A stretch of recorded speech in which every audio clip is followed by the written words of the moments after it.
बिल्कुल। अनुप्रिया जी, देखिए, जातीय गणना कितना महत्वपूर्ण, ये एक बड़ा विषय है और 1931 के बाद ही लगातार राजनीतिक पार्टी आती है। देखिए, मैंने इसलिए सबसे पहले पूछा विवेकानंद जी से भी कि ठीक है कि आप अपना स्टैंड बताइए। लेकिन अनुप्रिया जी, एक सवाल है कि नीतीश कुमार इतनी हड़बड़ी में क्यों हैं? बहुत जल्दबाजी दिख रही है क्या? ठीक है, अगर मकसद है कि बिहार की जाति, बिहार के हर वर्ग का उत्थान हो, तो उस मकसद में इतनी हड़बड़ी क्यों? क्या चुनाव है इसका फैक्टर? क्या समझे? अंजलि जी देखिए, सर्वप्रथम तो ये हम सभी मानते हैं कि हम जिस तरह के हम्म। देश की राजनीतिक में हैं, सिर्फ बिहार ही हम्म। नहीं, आप अन्य राज्यों की भी बात कर ले, जाति एक सच्चाई है और हम्म। राजनीतिक इस पे होती है, इससे हम अपने आप को अछूता नहीं मान सकते हैं। लेकिन बिल्कुल, माननीय चलिए, आपने मुख्यमंत्री जी एक ने ईमानदारी नहीं दिखाई इस बात को कह के, क्योंकि क्या होता है कई बार हर राजनीतिक दल जाति पे तो राजनीति करते हैं लेकिन मानते नहीं है। ये आपने एक नहीं ईमानदारी दिखाई है। नहीं, जी, ये बात मैं रखिए। कह रही कि राजनीतिक इसके इर्द गिर्द घूमती जरूर है और इसी पे भी होती है। हम्म।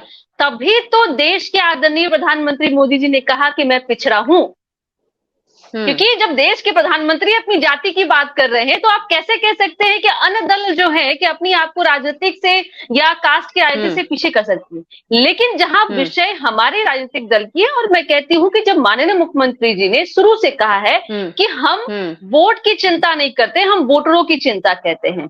वोटर कहने का मतलब है कि आप बिहार के सभी जाति, सभी धर्म, हर व्यक्ति के वर्ग के आप विकसित होने की बात कर रहे हैं। अगर जनगणना होगा, हमने हमारा मुख्य मकसद यह था कि विकास की राजनीति, अभी तक जो राज्य की जो विकास हुई है, मुख्य धारा से जो लोग नहीं जुड़ पाए हैं किसी कारणवश से, उनको जोड़ना। कई बार ऐसा होता है कि कुछ देर पहले अभी हमारे सतीश कुमार जी कह रहे थे कि कुछ जाति ऐसी भी है जिनमें शैक्षणिक मैं कह सकती जागरूकता नहीं है, कई चीजें हैं जो वंचित रह गए क्योंकि उनको एक जाति, धर्म और कार्य के आधार पर उनको वंचित कर दिया गया या वादे कर दिया गया कि आप एक ही कार्य में रहेंगे, शिक्षा आपके लिए नहीं है।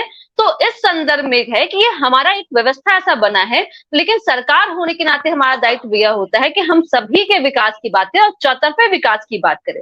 लेकिन आपने एक सवाल पूछा कि माननीय मुख्यमंत्री जी हड़बड़ी में क्यों है? ये माननीय मुख्यमंत्री जी हड़बड़ी में नहीं है अंजलि जी। जब बिहार में राजनीतिक जनगणना की बात हो रही थी तो सभी दलों की बैठक हुई और सभी दलों को कहा गया सम्मिलित होने के, सभी दलों ने गए, डेलीगेशन यहाँ से गया दिल्ली में, सभी दल सम्मिलित थे। ये कोई नहीं कह सकता कि हम अछूते हैं। और सभी की मांग पे जब केंद्र की सरकार ने कहा कि हम सक्षम नहीं हैं, आप अपने लेवल पर ये कर सकते हैं, तो हमने किया, बीजेपी उसमें शामिल थी।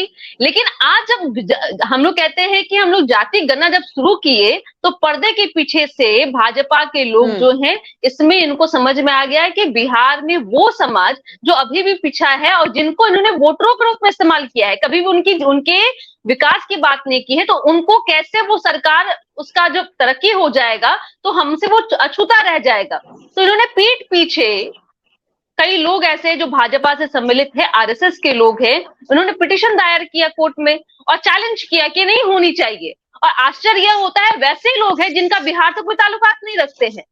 और मैं दावे के साथ कहती हूँ, जितने लोग पिटीशन दायर किए थे कोई भी बिहार से नहीं ताल्लुकात रखते, वो दिल्ली में है, महाराष्ट्र में है और उनको चिंता हो रही है बिहार की राजनीति। तो ये दोहरा जो चरित्र है भाजपा का, ये शामिल हुआ। अनुप्रिया जी, जी जी देखिए, मुझे याद है कि कहते हैं ना कि एक एरा बदलता है, वक्त बदलता है, लेकिन बिहार जो है जाति पे ही क्यों केंद्रित है? वहां के युवा भी ये जानना चाहते हैं। देखिए, क्या होता है ना कि कहते हैं ना कि समय के हिसाब से बहुत कुछ बदलाव होता है। जैसा कि मैं सतीश जी का ये कहना था कि देखिए, बहुत सारे जातियों अछूते, लेकिन एक महत्वपूर्ण सवाल ये उठ जाता है कि क्या वाकई विकास के लिए जाति का जानना महत्वपूर्ण हो जाता है? एक ये सवाल हमारे दर्शकों के मन में भी होगा। देवजानी जी कुछ कहना चाह रही थी। देवजानी जी, सबसे पहले तो मैं अनुप्रिया जी को ये बताना चाहूंगी कि अपने जाति या अपने बारे में बताने का मतलब ये नहीं है कि वो ये दिखा रहे हैं कि भाई वो कास्टिज्म खेल रहे हैं। वो ये दिखा रहे हैं कि भाई पिछड़े वर्ग से आते हुए भी, परिवारवाद के बाहर जाके भी एक चाय वाला भी प्रधानमंत्री बन सकता है। इसको कहते हैं माइंडसेट। सॉरी टू से आप लोगों का माइंडसेट 30 साल पुराना है और आप लोग को आदत है कि भाई कास्ट पे बात करे, एमवाई पे बात करे, परिवारवाद की राजनीति करे, राजा का बेटा राजा बने, है कि नहीं? तो वो आदत मैं समझ सकती हूँ, इसमें आपकी कोई गलती नहीं है। आदत बदलने में टाइम लगेगा, लेकिन इस बार ये है कि इस बार सुधारने का जो काम है वो इस बार बीरा जो है या फिर जो उसका मुहिम बोलिए वो हम लोगों ने उठा लिया। अभी तक हमारे ऑनरेबल सीएम साहब ने 500 करोड़ खर्च किए। आई हैव नो आइडिया उन्होंने ऐसा क्यों किया और किस, और कहने का मतलब उनका क्या है कि ये मतलब सीएम नीतीश कुमार के अनुसार बिहार के सरकार जो है जातीय जनगणना नहीं कर रहे, सिर्फ और सिर्फ लोगों की आर्थिक स्थिति और उनकी जाति से संबंधित जानकारी ले रहे। Oh really? तो जाति के संबंधित जानकारी लेके आर्थिक स्थिति जान के कौन सा आप लोगों ने अभी तक बड़ा काम किया जो अचानक से इस साल जातीय जनगणना करके 2024 में कुछ बड़ा या 25 में कुछ भयंकर एकदम ऑपोजिट डायरेक्शन में जाके बिहार की राजनीति होगी? कहीं पे कुछ बिल्कुल एक सवाल ये बना हुआ है बिहार की राजनीति में अनुप्रिया जी, आप लोग कर रहे हैं जी। हाँ अंजलि जी, आपका जवाब अंजलि निकले जी। अनुप्रिया जी। हाँ जी। देखिए मुझे लगता है कि ये ऐसा एक मुद्दा है जहाँ पे आरोप प्रत्यारोप हो सकता है। उन्होंने बहुत ही काउंटर करने का प्रयास किया कि हम वैसे कि गरीब प्रधानमंत्री जी मोदी जी यह कहे कि हम गरीब के बेटे हैं, गरीब परिवार से आते हैं, इसमें कोई देवमत नहीं और हम किसी को तकलीफ भी नहीं होती है। लेकिन जाति की बात करना नहीं, मैं बोल रही हूँ, आप उसके बाद बोलिएगा। सुन लीजिए। नहीं ठीक है, सुन लीजिए। विवेकानंद जी आपके पास ही आएंगे।